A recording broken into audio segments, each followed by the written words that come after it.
بسم الله الرحمن الرحیم. السلام علیکم ورحمۃ الله. امید دې تاسو بخیر، الله تاسو خوشاله کړي. د امام مهدي لپاره بنیادي دوه خبرې ضروری دي. لومبنۍ خبره دا ده چې آیا دا د امام مهدي زمانه ده او که نه، او دویمه خبره دا ده چې زموږ څه ذمهواري ده. نو لومبنۍ خبره چې دا د امام مهدي زمانه ده که نه، نو دې باره کې دوه حدیث هغه مونږ په هغې ځان پوه کړو. لومبنی حدیث دی، مشکات شریف روایت دی، نبی علیہ السلام فرمایي چې زما امت 15 ادواره دي.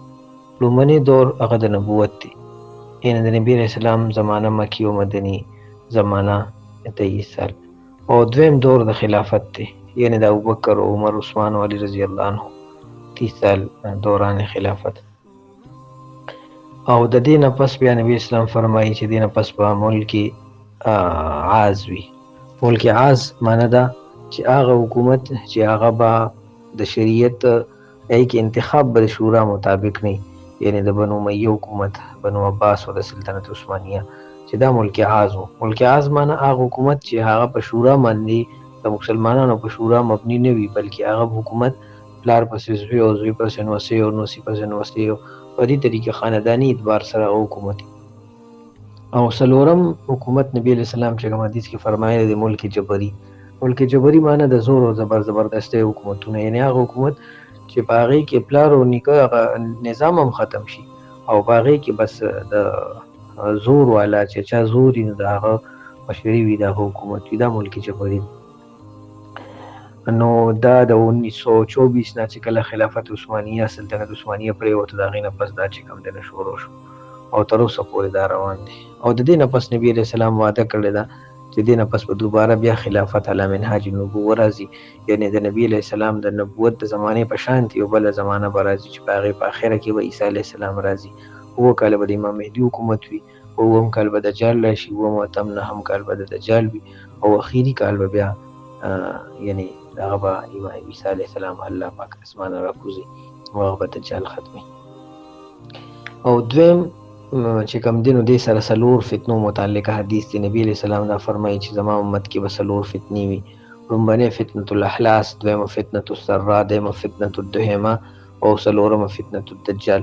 فتنة الاحلاس یعنې هغه فتنه چې هغه به اوږده فتنه وي. احلاس حلس ته وایي، حلس اوږدې فتنې ته وایي، یعنې اوږده فتنه چې هغه د نبی علیہ السلام په آخري دور کې خلکو د نبوت دعوی شروع کړې. ابوبکر په دور کې ارتداد، خلکو مرتد شو، او بیا د نورو زمانو کې بیا چې کوم دی نو قسمه قسم فتنې وي. د صحابه کرامو په منځ کې صفین او د نهروان او د جنگ جمل شو، د هغې نه پس بیا تر اوسه پورې بیا کربلا واقعه وشوه، بیا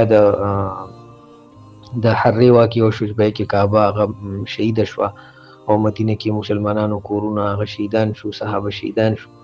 او تاریخ کې مستقل څومره د ګناهونو او د فتنو او د فرقواریت او د مسلمانانو د وینې، دا ټول چې کم تاریخ دی نو دې ته یعنې فتنة الاحلاس یعنې اوږده فتنه و، چې په دې کې به په انسان په مال باندې به هم جنګ او په ځمکه باندې به هم جنګ، او خلک د خپل ځان تابع کولو چې په حکومت باندې جنګ.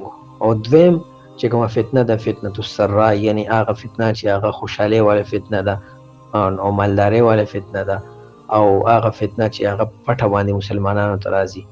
نو هغه فتنه چې کومه فتنه د مال فتنه وه په 1924 کې شروع شوه، پټرول رالل، او د سلطنت عثمانیه حکومت هغه د مکې گورنر چې هغه د نبی علیہ السلام اهل بیتو کې و، او هغه غداري وکړه سلطنت عثمانیه سره، او انګریزان یې راوستلو، خلافت هغه د مکې نه پرېوت. او درېیمه فتنه فتنة الدهمه، یعنې هغه فتنه چې تکه توره فتنه وي، او هغه په کعبه باندې په 1980 کې یو کس د مهدي دعوه وکړو، د هغې نه پس بیا د عراق او د شام جنګ وشو، د عراق جنګ وشو، د افغانستان جنګ وشو، په عراق پابندي ولګېده، او امریکني فوجونه رالل، بیا صدام حکومت پرېوت، او افغانستان کې اسلامي نظام قایم شو، هغه بیا پرېوت، او بیا د بشار حکومت جوړ شو. نو دا او د بشار حکومت کې بیا د ماشومانو د لوبو په دیوال ماشومان نومونه لیکل، ارحل یا بشار، لکه گو بشار گو، او ماشومان یې راټینګ کړل، هغه یې قتل کړل. نو دا چې کوم دا حدیث کې راځي چې دې نه پس په امام مهدي راځي، او د عبدالله د مرګ نه پس په امام مهدي راځي، او د ټول تجارتونه چې بند شي، سمندري او فضایي لارې بندې شي، دې نه پس په امام مهدي راځي. او دغه رنګي چې کله په جزیرة العرب کې شاهي خاندان کې یو خاندان د یو خاندان 3 کسان هغه خپل منځ کې جنګ شروع کړي او هغه چې کوم دی نو لکه شاه سلمان او هغه نه پس د شاه فهد او د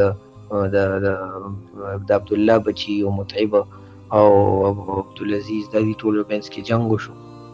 میډیا نه څوک خبرې په دې خبرو پوهېږي دې ته پته نه پس بیا کرونا حالات راغلل نو دا ټولې خبرې ډېره باندې دلالت کوي چې دا د امام مهدي زمانه ده. اوس زموږ څه ذمه داري ده انشاءالله بل وایس کې به هغې باره کې تفصیلي بات خبره وکړو. الله دې عمل توفیق راکړي.